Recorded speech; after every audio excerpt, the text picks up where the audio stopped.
아, 선생님, 그 예전에 네네. 다음 세상은 약간 서열화된 어떤 시스템이고, 그리고 뭐 자동 시스템이다. 이런 얘기 하셨어요. 네. 의식의 서열에 따라서. 네. 좀 설명 좀 부탁드립니다.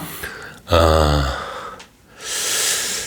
지금의 현재의 시스템들은, 인간들이 만들어 놓은 현재의 시스템들은 공평하지 않죠, 일단은.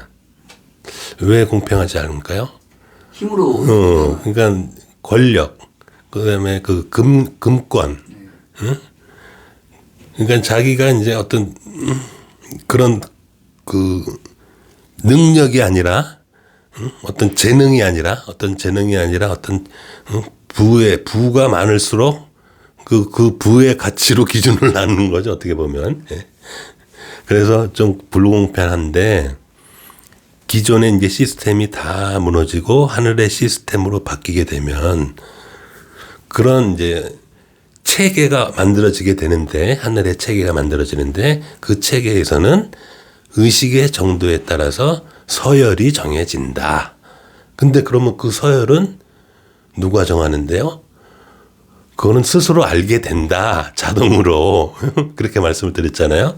그래서 순응할 수밖에 없다. 하늘의 자동 시스템이라고. 그래서 아주 자연스럽게 의식이 높은 사람은 중요한 역할을 맡게 되는 자리에 앉게 되고, 의식이 낮은 사람은 낮은 대로 그냥 자기의 위치에 있는 걸 그냥 만족하면서 살게 되는 거다. 그런 말씀을 드렸는데, 자, 이런 예를 하나 들게요. 그러니까 어떻게 보면 이 하늘의 시스템이라는 게 군대 조직과도 좀 비슷하고, 어떻게 보면 그 우리가 알고 있는 그 교육 시스템, 학년 시스템하고도 아주 비슷해요. 그러니까 군대에서도, 군대 입대하다 보면 아시겠지만 이등병 아무것도 모르죠. 그래서 일병이 시키는 대로만 하죠, 그냥. 예? 근데 그 일병이 시키는 게 다 옳죠. 왜냐하면 이등병 생활을 겪어왔기 때문에, 야, 너 이거 하면 돼. 아, 너 이거 할 필요는 없고 요거만 해, 너는. 그렇게 딱딱 해야 될 일을 딱딱 집어주잖아요. 왜냐하면 자기가 해봤으니까. 그리고 제가 무슨 생각하는지도 다 알아요. 일병은 이등병이 무슨 생각하는지 다 안다고.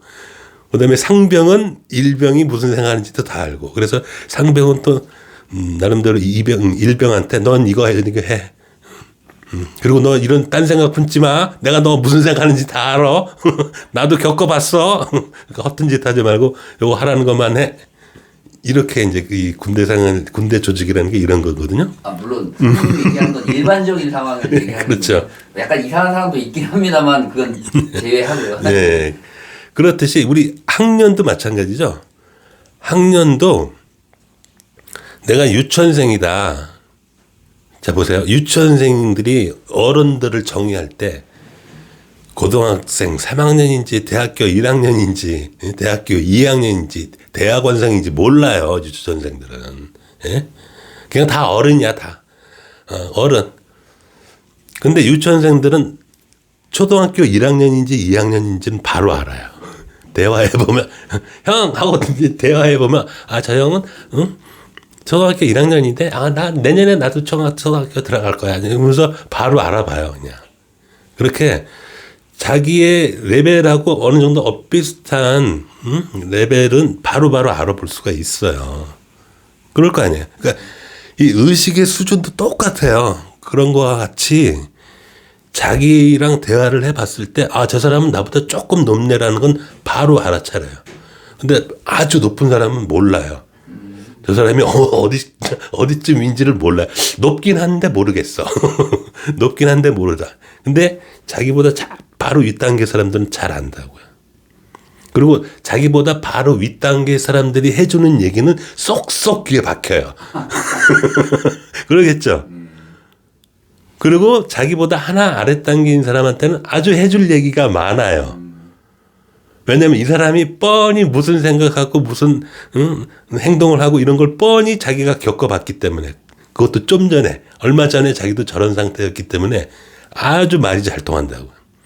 근데 아주 위에 있는 사람들이 말을 해주면 이 사람이 말도 못 알아듣고 무슨 얘기야 이럴 수밖에 없겠죠. 이해가 갑니다. 네, 그래서 이 하늘의 체계라는 건 이런 거예요.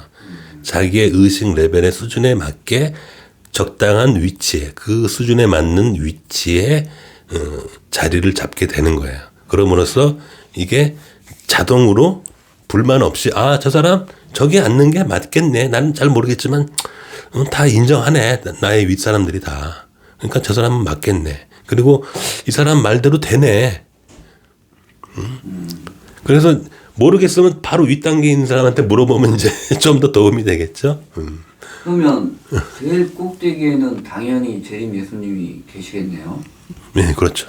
근데 그 재림 예수를 사람들은 어떻게 알아보고 그 사람을 가장 꼭대기에 올릴까요? 이 재림 예수는 전에도 말씀드렸다시피 후보군들이 있다라고 그랬어요. 전 세계적으로 후보군이 있고 그 후보군들 중에서 재림 예수의 역할을 다 맞추면 어떤 일이 벌어지냐면 하늘에서 능력을 주세요. 능력을 주신다고. 그러니까 예전에 왜 예수님 때도 많은 기적들을 일으키셨잖아요. 예, 그래서 그 제자들도 그걸 보고 안 따를 수가 없었잖아요. 그죠? 기적을 일으키니까. 예? 근데 이 재림 예수가 기적을 못 일으켜? 그러면 다들 의심할 거 아니에요. 그래서 다시 한번 말씀드리지만 재림 예수의 과정을 다 맞추고 하늘에서 너 다 했네. 그러면 내가 너를 선택해서 신의 능력을 줘요. 그래서 누구든지 재림 예수 맞네. 이럴 수밖에 없는 상황이 벌어져요. 그러니까 아무나 재림 예수가 되는 게 아니라 하늘에서 증명을 하게끔 능력을 주신다고요. 그래서 하나의 인간이 법칙을 지키고 자기가 그것을 실천을 하고 계속 오르다 보면 신에까지 도달할 수 있다라는 걸 요번에 보여주신다고 그랬죠. 증명으로. 그래서 누가 재림 예수가 되는 걸 논할 필요가 없어요, 지금. 나중에 7년 환란 중에도 될 수 있고 7년 끝나고 나서 될 수 있지만 누군가가 신의 능력을 갖는 사람이 나와요. 그래서 신의 능력을 보여줘요. 그냥. 구체적으로 어떤 그러니까 능력일까요? 일반인들이 상상도 못하는 능력을 보여준다고 그냥. 자, 됐어? 증명됐어? 봤어? 보여줄게요. 하늘에서는 그렇게까지 계획을 하고 계신다고요. 너희들이 그렇게 안 믿으니까 보여줄게요. 자, 그걸 보고도 못 믿겠어? 그건 뭐 너의 자유의지고. 그렇게 누가 봐도 저 신 맞네. 신까지 됐네 저 사람이. 기어이는. 이렇게 증명을 하실 거예요. 그 사람이 재림 예수예요. 그러니까 지금 아무리 뭐 누가 나는 재림 예수다. 나는 예수다. 그런 사람들 많아요. 엄청 많아요. 엄청 많습니다. 그러면 보여봐 능력을. 이렇게 하시면 돼요. 너 재림 예수야. 그러면 내가 알기로는 재림 예수 되려면 뭔가 기적적인 능력이 있어야 되는데 보여봐. 이러면 돼요. 안 돼? 너는 아직 아니야. 아주 심플합니다. 이 체제가 그러면 꼭대기에 재림 예수님이 있으시고 그 밑에 왜 예전에도 12 제자분이 있잖아요. 그 12 제자분 밑으로 또 많은 제자분이 있었을 거로 보는데 그런 시스템으로 가는 건가요? 제가 왜 법칙을 설명을 드렸냐면 이 체계는 시비의 틀을 갖춰야 돼요. 왜 예수님의 제자가 12명이 있는지를 제가 하늘의 법칙을 공부하고 나서 알게 됐어요. 12의 체계가 12의 체계가 이루어져야 이게 굳어진다고요. 하나의 시스템으로 완성된다고 그랬죠. 12의 틀이 하나의 시스템으로 인정을 받고 영원히 깨지지 않는다라고 말씀드린 이유는 12의 체계가 갖춰지면 영원성을 갖는다고요. 그래서 영원성을 갖기 위해서 12의 틀로 다 만들어져요. 그러니까 제일 위에 재림 예수님이 있고 재림 예수 바로 아래 단계에 12의 사람이 있는 거예요. 그게 12의 틀인 거예요. 그리고 또 각자 12의 사람들 한 명 밑에 다시 또 12의 틀이 있는 거고 그래서 14만 4천이라는 수가 나왔다고 제가 전에 말씀드렸잖아요. 그 이유가 거기에 있는 거예요. 그래서 하늘의 법칙이 적용이 돼서 그 숫자가 나온 거고 하늘의 시스템은 그런 식으로 만들어져요. 이해가 됐나요? 예. 그러면 그 모든 사람들이 절대적으로 순응하겠네요. 그 시스템에. 네, 그렇죠. 그리고 그 능력이 안 되거나 그 정도의 수준이 안 되면 거기 들어가지를 못해요. 일단 본인이 알아요. 네. 본인이 안다고. 네, 본인이 안다고요. 다.